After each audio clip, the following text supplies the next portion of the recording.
Skoraj 2 leti po 7. oktobru 2023 vojna v Gazi še vedno traja. Izrael namerava v celoti zasedeti območje, strmoglaviti Hamas in prepustiti upravljanje nedoločenemu arabskemu subjektu. Slovenska vlada je obsodila izraelska dejanja, uvedla embargo na orožje in izdelke iz okupiranih ozemelj in se postavila ob strani palestinskemu ljudstvu. Ljudstvu, ne pa Hamasu. Prav na to temo pa bomo naslednji teden objavili ekskluzivni intervju s slovensko zunanjo ministrico Tanjo Fajon. Zato, da ne bi zgrešili intervjuja, se zagotovo naročite na kanal. Ključno vprašanje ostaja, ali Izrael dejansko zmaguje ali izgublja? Izraelska vlada trdi, da gre za osvoboditev Gaze od Hamasa, ne pa za okupacijo. Načrt je jasen. Fazna operacija v Gazi, razorožitev, uničenje tunelov, izgon Hamasa in prepustitev oblasti nedefiniranemu arabskemu civilnemu subjektu. A nobena arabska država ni pokazala pripravljenosti prevzeti odgovornost. Palestinska oblast pa ne želi vstopiti v Gazo pod zastavo izraelskega vojaškega pokroviteljstva. Izraelska vojska lahko prevzame ozemlje, a brez političnega sogovornika ne more vzpostaviti legitimne oblasti. Kljub razdejanju Hamas ni izginil. Tunelski sistem delno še vedno obstaja, vodstvo je decentralizirano, podpora pri Palestincih pa je dejansko narasla. To je bila Hamasova strategija, provokacija, ki je Izrael potegnila v vojno brez jasne zmage. Bolj Izrael pritiska, bolj strada in pobija prebivalstvo, bolj se Hamas utrjuje kot simbol upora. Premoč na bojišču ni prinesla strateškega uspeha. V zadnjem tednu je OZN poročal, da je več kot 20% otrok v Gazi resno podhranjenih. V enem dnevu je umrlo 11 ljudi zaradi lakote. Družine se borijo za pitno vodo, hrano, higieno.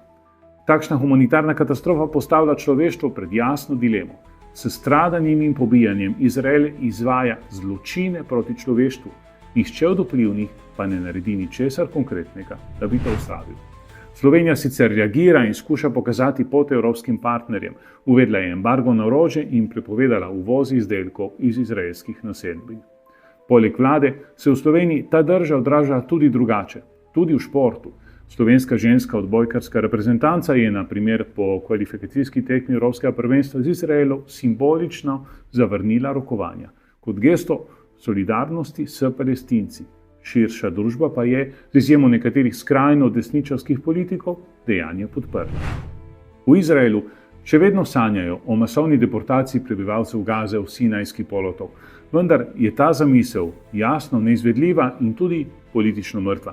Egipt tega ne dovoli, Palestinci ne želijo oditi, svet pa to označuje za etnično čiščenje. Prav tako je načrt mediteranske riviere, luksuzna obnova Gaze, utopičen. Resnična obnova lahko pride le skozi palestinski razvoj, pogajanja in postopno normalizacijo.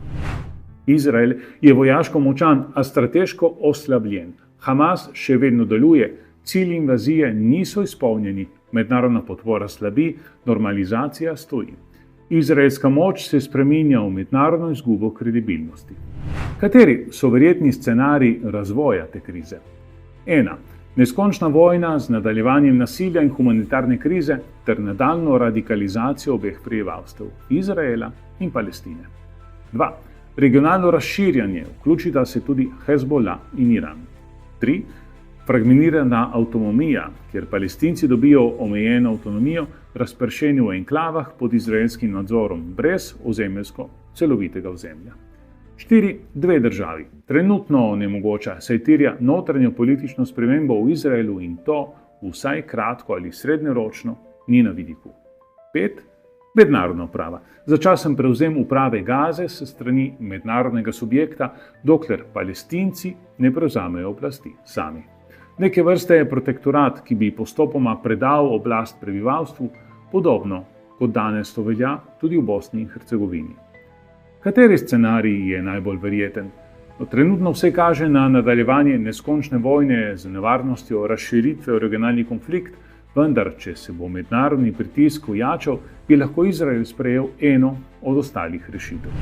V tej vojni ne gre le za Gazo in tragedijo njenega prebivalstva. Gre tudi za prihodnost Izraela. Močan, a strateško blokiran. Vojske brez političnih rešitev ne morejo zmagati.